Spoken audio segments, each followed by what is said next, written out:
Hey guys, Jonathan over at American Off-Road again. I want to talk about this excursion we've been working on. This is actually the second one we've done with this type of conversion to this front end. The main thing with these is, if you don't know, the excursions all came with 4 leaf springs, so front and rear.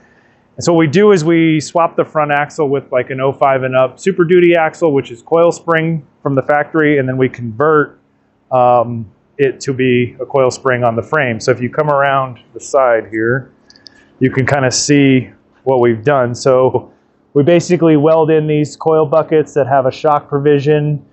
We have the radius arms that we put on here. So these are all fabricated to fit and work. They bolt onto the axle, but the truck is not made for that. So we kind of have to fabricate the brackets to bolt those together and then support the springs and shocks and all that stuff. We're in the process of getting the track bar bracket and everything put together. So that's missing. And you can see it kind of laying here. So that will live in this area to support the axle position. And then so this one, we've regeared the axle so it'll have more torque. This one is a V10, not a diesel.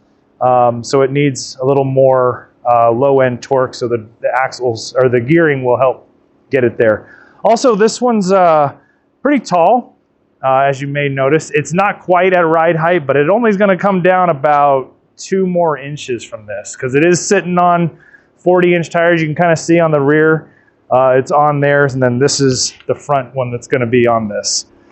So we did put a brand new remanufactured Jasper engine in this to kind of give it a fresh motor. It's got 150,000 miles on this.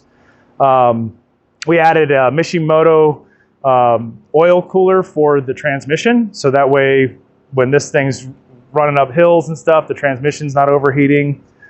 We put road armor front and rear bumpers on this. It's got a big heavy duty winch in the front in case he gets himself in a position where he needs to pull himself out or maybe get somebody else out on the trail. So that's pretty much it for the front. So on the back, we wanted to make sure we can accommodate a full-size spare. So we got the road armor swing away tire carrier for the back of this thing.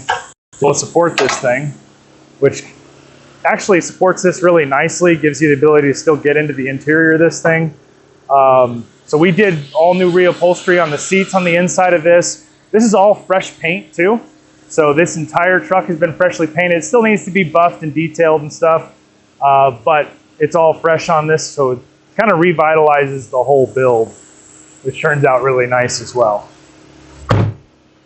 We also built a one-off roof rack for this. So we fabricated the ladders, the whole roof rack all from scratch. So we're still kind of building the finished plates and stuff, but you'll be able to put any sort of camping gear, luggage, whatever they want to put up on the top of this thing and be able to go, you know, camping or on trail rides or vacations or wherever they want to go. That'll accommodate everything they need. So it's a nice little setup we got.